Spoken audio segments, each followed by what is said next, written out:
오늘은 세계 성만찬 주일 예배로 드립니다. 이 성만찬이라는 것이 믿는 자들에게 대단히 소중하고 귀한 것임에도 불구하고 그 의미가 퇴색되거나 귀찮은 것이 되거나 거추장스러운 것이 되어버릴 때가 참 많이 있죠.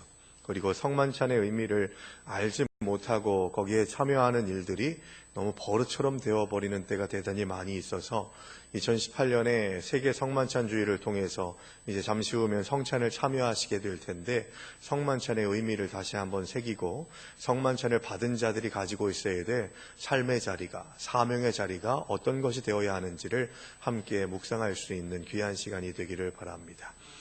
교회가 대부분 특별하게 성만찬을 많이 하는 교회를 제외하고 개신교 교회는 1년에 한 4번이나 5번 정도의 성만찬을 드리게 됩니다. 대단히 의미 있고 정돈된 시간이 되어야 함에도 불구하고 성만찬에 참여하는 그런 모습들을 보게 되고 성만찬에 관련된 이야기들을 듣게 되면 교회를 오래 다니시고 오랫동안 직분을 감당하신 분들조차도 성만찬에 대한 이해가 없이 그냥 떡 먹고 포도주 마시는 거야 하는 그런 생각들을 가질 때가 대단히 많이 있다는 거죠. 그래서 새신자들이 성만찬에 참여하는데 나는 먹게도 하지 못하고 그러면 지들끼리 먹으면서 참 진짜 승질나네 하는 그런 생각을 가지는 새신자들이나 얼마나 신앙생활 하신지 안 드신 분들이 그런 생각들을 많이 가지시거든요. 그러면 설명을 해주셔야 될 건데 설명을 해주시는 분들이 그렇게 많지 않아요. 그리고 구체적으로 신앙생활을 오래 하신 그 교회 교인한테 이 성만찬의 뜻이 의미가 뭡니까? 라고 물어보면 그 의미에 대해서 그렇게 잘 이야기해 주시는 분들이 많지 않은 것이 참 안타까운 현실이기도 합니다.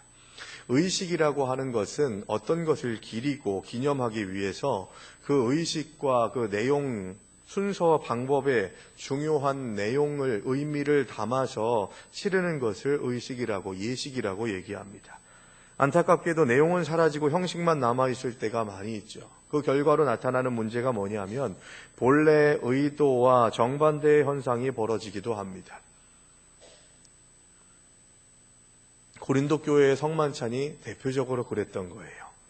오늘 본문의 33절, 34절의 말씀을 다시 한번 보시면 성만찬에 대해서 설명해 주면서 갑자기 뜬금없는 이상한 말이 나와요.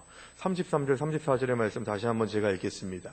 그런즉 내 형제들아 먹으러 모일 때에 서로 기다리라. 만일 누구든지 시장하거든 집에서 먹을지니 이는 너희의 모임이 판단받는 모임이 되지 않게 하려 함이라.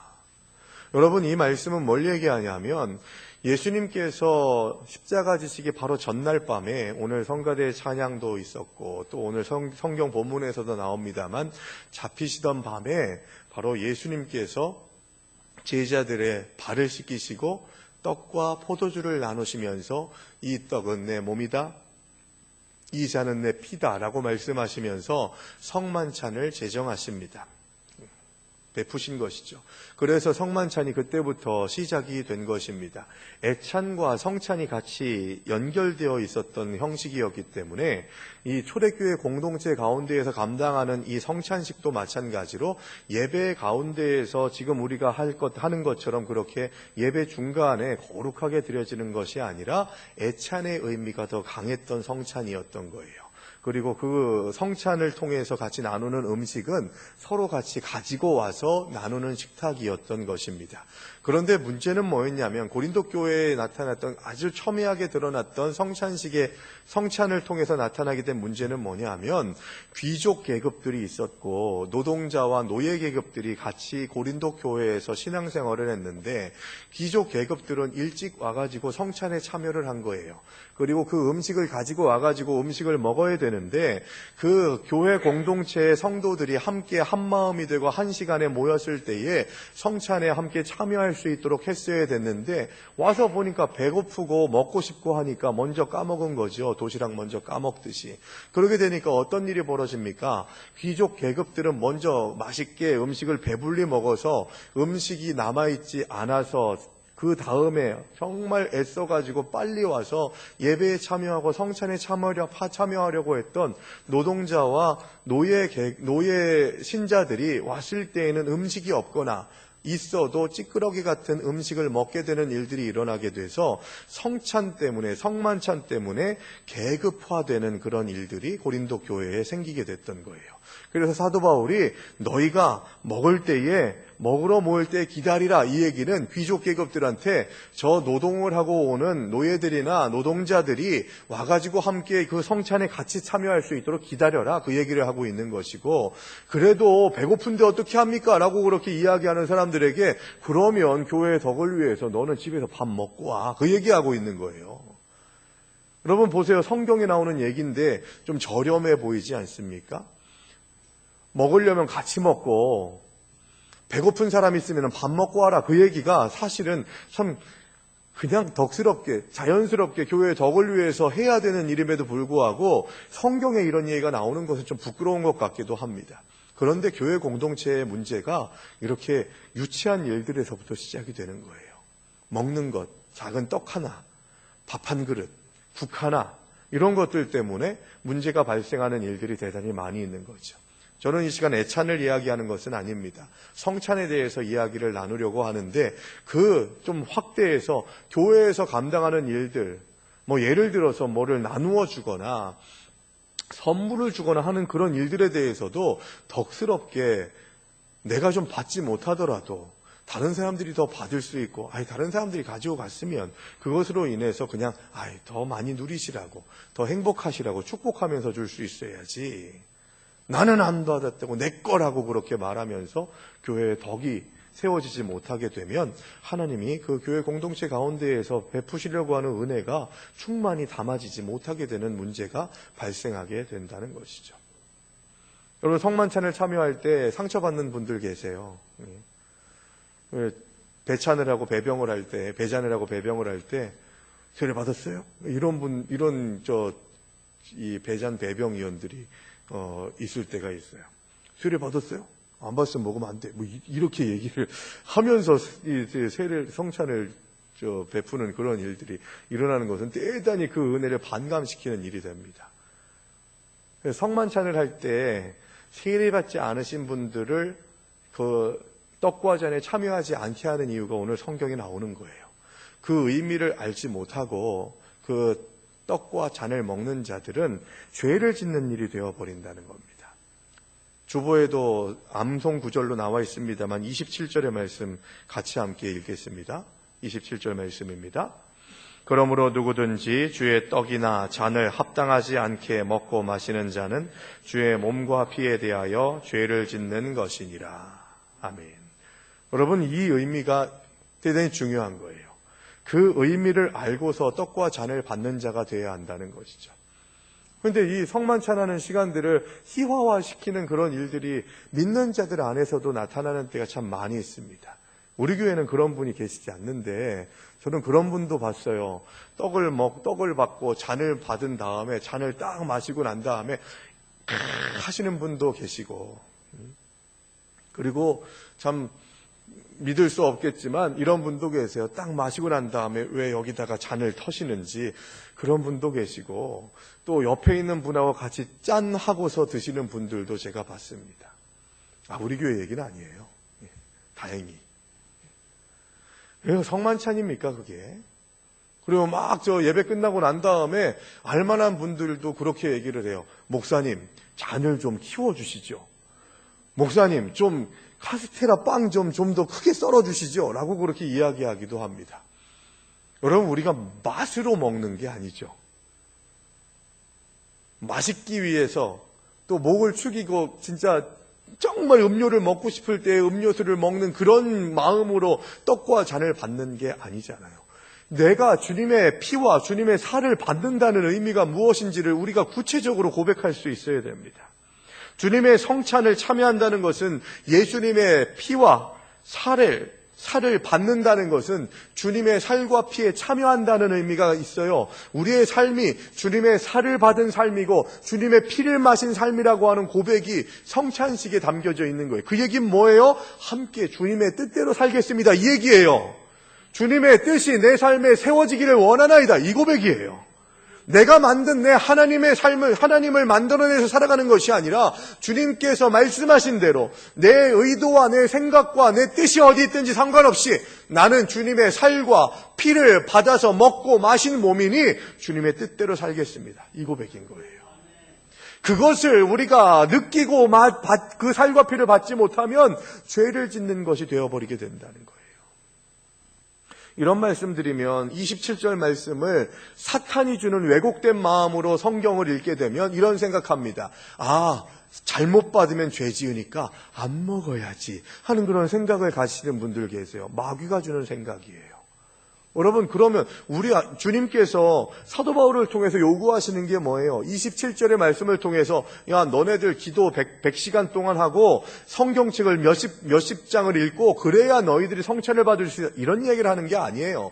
내 삶이 하나님께 드려지지 못하고 주님의 살과 피를 받았던 자답게 주님께 순종하지 못하고 주님의 뜻을 세워나가지 못한 삶을 살아갔다면 회개하고 성찬에 참여하면 되는 것이지, 주님 내가 죄를 지었습니다, 주님 우리를 용서하여 주시옵소서 라고 하는 그런 고백이 우리에게 있어야 되는 것이지, 그 자리 가지 말아야지, 이건 마귀가 주는 생각이라니까요.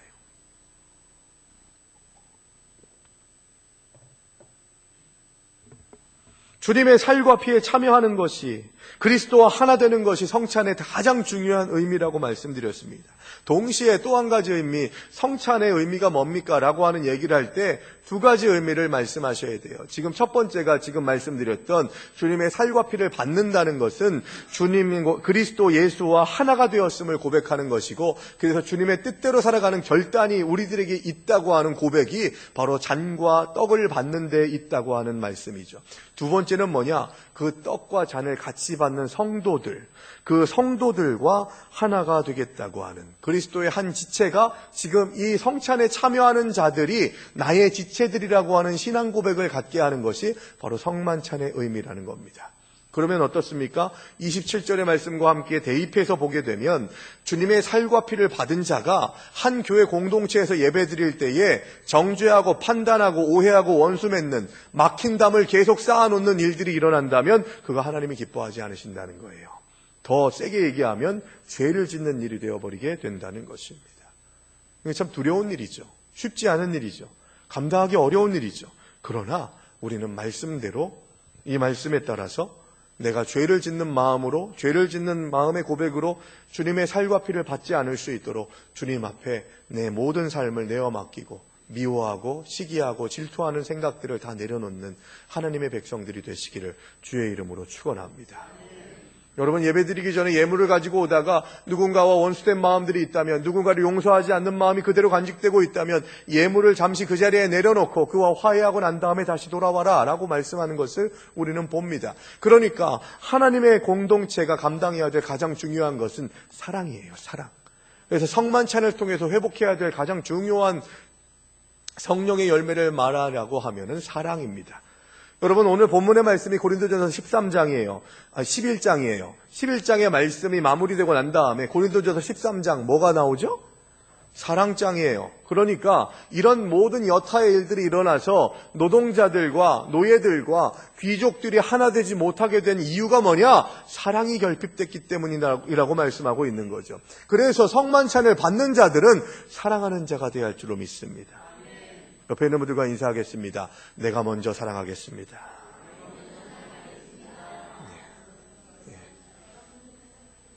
한 번 더 인사하시죠. 이렇게 인사하십니다. 조금밖에 사랑 못해줘서 죄송합니다.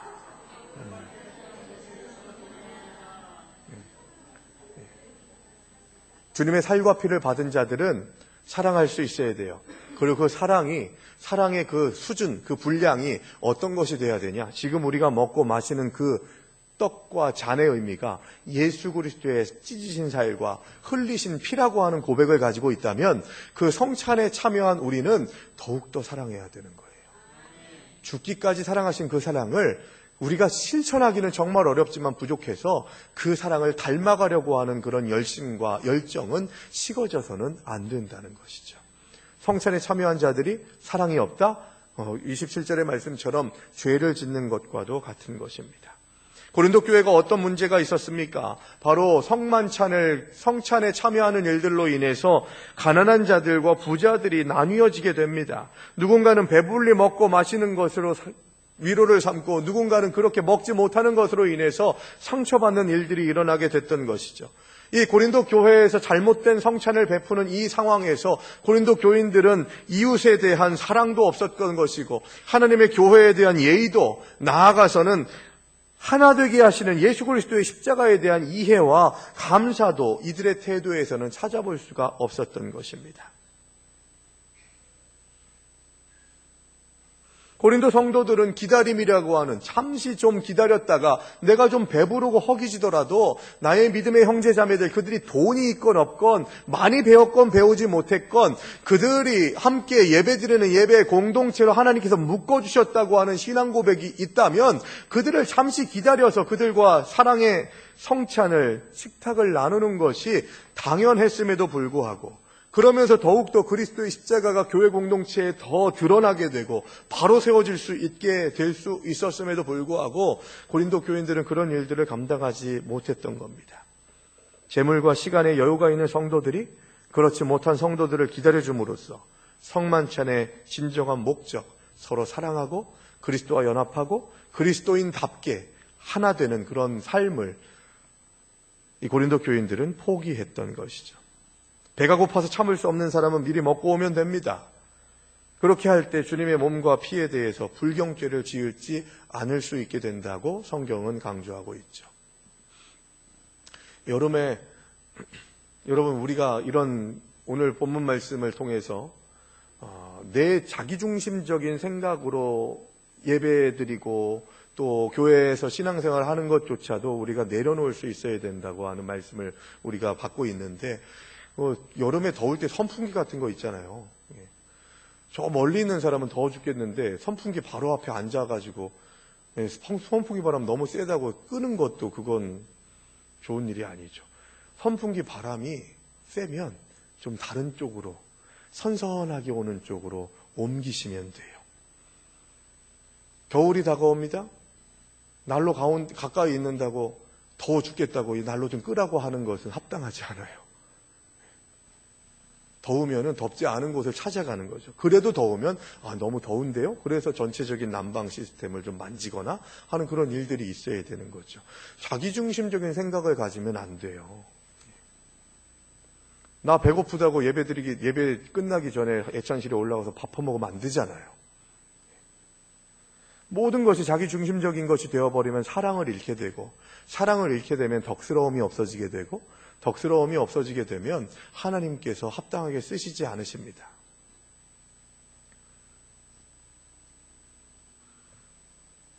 성찬에 참여함으로 인해서 구주이신 그리스도를 기념하고 그분을 섬기겠다는 마음을 새로이 하면서 하나님의 교회가 더없이 존귀해질 수 있습니다. 반대로 성만찬에 온전히 참여하지 않으면 교회가 훼손될 수 있다는 거예요. 성찬을 받은 자들이 온전하게 하나님 예수 그리스도와 연합하지 못하고 믿음의 공동체에서조차도 하나 되지 못하면 하나님이 영광받지 않으신다는 거죠. 그래서 모두가 온전한 예배를 드리도록 내가 할 수 있는 배려가 어떤 것인지를 신경 써야 돼요. 그리고 다른 사람의 유익을 위해서 어느 정도까지 내가 불편함을 감수할 수 있을지 그것도 또한 계속해서 점검해야 됩니다. 주님은 우리를 구원하시기 위해서 죽기까지 희생하셨습니다. 우리는 예배를 위해서, 하나님을 위해서 얼마나 불편합니까? 그런데 한국교회의 문제는 뭐예요? 21세기의 성도들의 가장 큰 문제는 뭡니까? 편해지려고 하는 데 문제가 있는 거예요. 불편해지셔야 돼요. 내가 예수의 이름으로 불편해지는 것을 은혜로 여기시기 바랍니다. 하늘의 상급이 쌓여지는 일들이라는 것을 잊지 마시기 바랍니다. 그래서 성만찬을 통해서 주님의 떡과 잔을 받는 자들이라면 하나님께서 주시는 은혜 가운데에서 주님, 내가 불편한 일들을 더 감당하게 하시고, 또한 고린도 교인들 가운데에서 귀족들처럼 내가 가지고 있는 것, 내가 가지고 온 것으로 인해서 누리는 것이 누군가에게는 아픔이고 상처이고 어려움이 되지 않도록 지혜롭게 처신할 수 있게 해달라고 주님 앞에 기도할 수 있는 자가 될 수 있어야 된다는 거죠. 주의 만찬을 통해서 우리는 그리스도인으로서 한 가족임을 고백할 수 있게 되기를 바랍니다. 많은 교회들이 있죠. 한국에만 해도 얼마나 많은 교회들이 있습니다. 광명 이 지역 대단히 많은 교회들이 있습니다. 그런데 그 가운데에서 화평교회 공동체에서 함께 예배드릴 수 있고, 같은 시간에서 같은 장소에서 함께 주님의 이름을 부르며 또 오늘 성만찬에 참여할 수 있는 것이 얼마나 큰 은혜인지를 우리가 고백할 수 있게 되기를 바랍니다.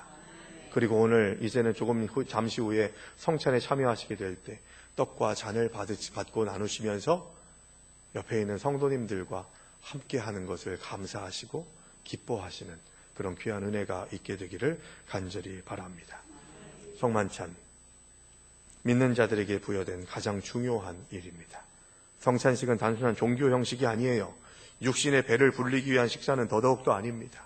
우리는 이 예식을 행하면서 주가 죽으신 의미를 다시 생각하고 그래서 그 죽으신 의미에 함께 하나 되겠다고 결단하면서 죽기까지 순종하신 그 십자가의 길 순교자의 삶을 나도 살겠다고 다짐할 수 있어야 하는 것입니다. 26절의 말씀을 다시 한번 제가 읽고 말씀을 마무리하려고 합니다. 너희가 이 떡을 먹으며 이 잔을 마실 때마다 주의 죽으심을 그가 오실 때까지 전하는 것이니라. 조용히 주신 말씀 기억하면서 침묵으로 결단의 기도를 드리겠습니다.